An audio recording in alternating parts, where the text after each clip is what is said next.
Tem agente consular que não solicita nenhum documento, mas tem alguns agentes que são um pouco mais criteriosos. Então, sim, extrato bancário dos últimos 3 meses é um dos comprovantes ali de renda, né? De movimentação bancária, de poder aquisitivo dessa pessoa.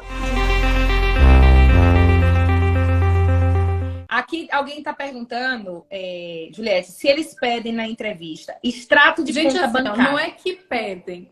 Todos os documentos que a gente orienta os nossos clientes a levarem no dia da entrevista são documentos que comprovam, né, os vínculos desse solicitante no Brasil e que condizem com as informações que foram colocadas na DS. Tem agente consular que não solicita nenhum documento, mas tem alguns agentes que são um pouco mais criteriosos. Então, sim, extrato bancário dos últimos 3 meses é um dos comprovantes ali de renda, né? De movimentação bancária, de poder aquisitivo dessa pessoa, juntamente com os demais documentos. Muito bem, muito bem. Para visto de estudante, no caso de graduação, só pode trabalhar no campus? Visto de estudante. Então, tem que saber, mas geralmente assim, né? Com a permissão, quem faz graduação e tem a solicitação, solicita ali a permissão de trabalho, geralmente somente no campus da universidade em que esteja estudando.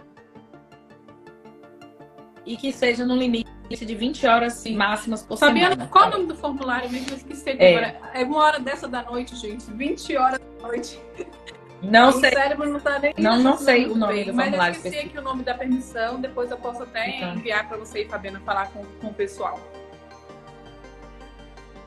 Tá bom. Não sei de cabeça de jeito nenhum. Não é nem que eu esqueci, é que esses números eu realmente não decoro. Ó, minha irmã fez a aplicação para Green Card, mas ainda não pegou. Posso mencionar que minha irmã reside nos Estados Unidos no ato da entrevista consular? É necessário avaliar o contexto todo do perfil desse solicitante. Porque, de repente, se essa pessoa tiver muitos vínculos firmes no Brasil, fazer essa indicação ali não vai interferir tanto no processo. De repente, se essa pessoa não tem um perfil bacana de solicitante, não tem vínculos fortes no Brasil, não tem perfil de turista, tem uma renda baixa, no emprego também não está bacana ali, questão de tempo, e ela indica que tem um parente nos Estados Unidos solicitando green card, e aí também tem que avaliar se a pessoa indica que vai ou não visitar essa pessoa, então pode ser um fator interferente sim. O que é indicado?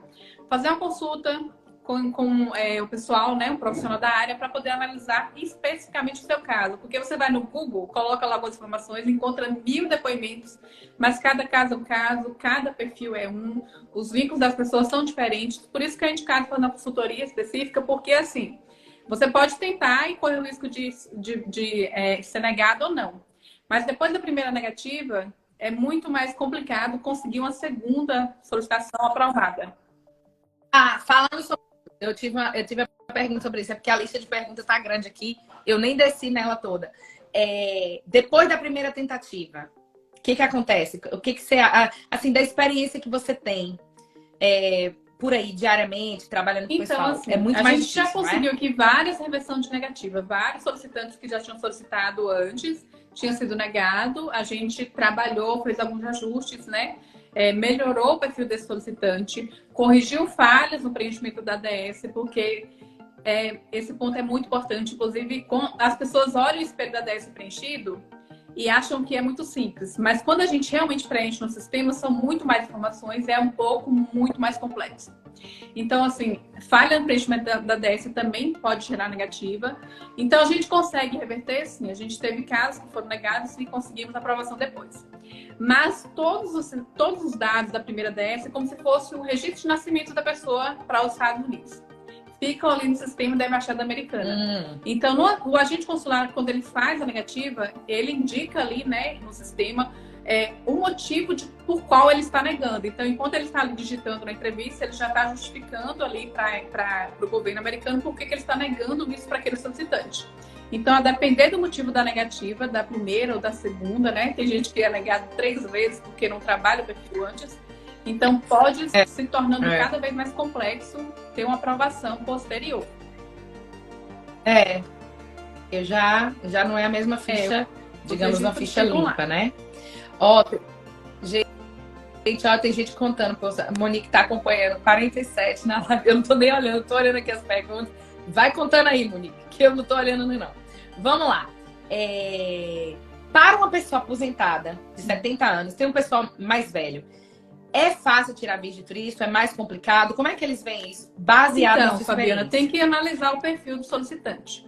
Porque, por exemplo, é uma pessoa de 70 anos, não tem familiares no Brasil, de repente, né? Estou citando um exemplo. Nunca saiu do país, nunca fez uma viagem internacional, mora sozinho, tem algum parente nos Estados Unidos, é aposentado. Então, assim, essa pessoa não teria vínculos no Brasil, nem teria perfil de turista. Então, é um caso mais complicado. Mas se é um idoso, uma pessoa de mais idade que vai viajar com a companheira, ou com filhos, ou com netos, depende da história ali, do contexto de história da viagem. Já fez outras viagens internacionais, tem familiares no Brasil, não há motivo. Gente, assim, ó, o agente consular, na verdade, ele quer aprovar o visto americano. Né? É sim. O agente consular, ele quer aprovar o visto americano. Então, assim, é lógico que os Estados Unidos quer movimento ali turístico, movimentação econômica no país. Então, a verdade, eles mais querem aprovar do que reprovar. Mas tem perfil como esse que realmente, como brasileiro também, tem muito jeitinho brasileiro.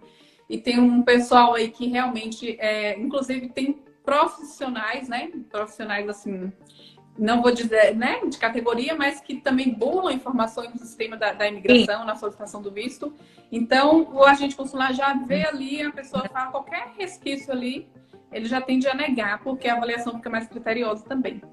Mas, assim, gente, não é bater o martelo e falar a pessoa de 70 anos não vai ter aprovação do visto americano. Não é assim que funciona. Depende do contexto. É tudo dependente da análise do perfil da pessoa, o completo. Tudo. E eles analisam tudo mesmo, tá? Tudo, desde as informações de DS, documento, história de viagem e as questões ali, como a gente falou aqui, né, que existem esses pontos realmente burocráticos, mas também existe a questão ali que não é mais subjetiva no momento da entrevista que está analisado. Tá nas entrelinhas.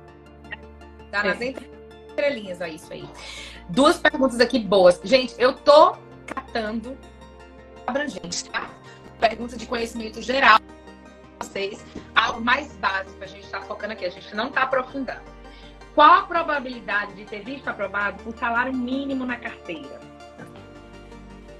É impossível, não é. Não é impossível. Tá. Se essa pessoa tiver outros vínculos muito bons no Brasil, tiver uma história de viagem convincente, ou de repente ela conta com algum sponsor, né? Alguém financiando a viagem. Então, assim, depende aí de alguns pontos que podem ser trabalhados. Mas se é uma pessoa que tem essa renda mínima mensal, que não tem outros vínculos, não tem perfil, nunca viajou para fora do Brasil, é uma renda... Do nada faz entrevista. Então, aí é complicado, né? Porque né? assim, você pensa um salário mínimo, mas só que a pessoa vai fazer uma viagem para os Estados Unidos que é em dólar. Então, não é muito comum que a pessoa que ganha salário mínimo, que ali é um salário mínimo no Brasil, é o quê? Para manter as necessidades mínimas. Então, essa pessoa consegue manter essas necessidades mínimas e ainda fazer uma viagem internacional de turismo para os Estados Unidos, é isso que não encaixa. Mas de repente, se essa pessoa... Gente, se vocês pararem, vocês têm que, quando pensar nessa questão do visto, pensa assim, qual que é o óbvio? O que uma pessoa que está lá do outro lado vai fazer em análise? Básica. É o que Juliette está falando aqui todo o tempo. E ela fala isso baseado no que ela está acostumada a lidar diariamente, né? É o trabalho que ela está fazendo ali. Eles vão analisar coisas óbvias, como isso aí que ela acabou de falar.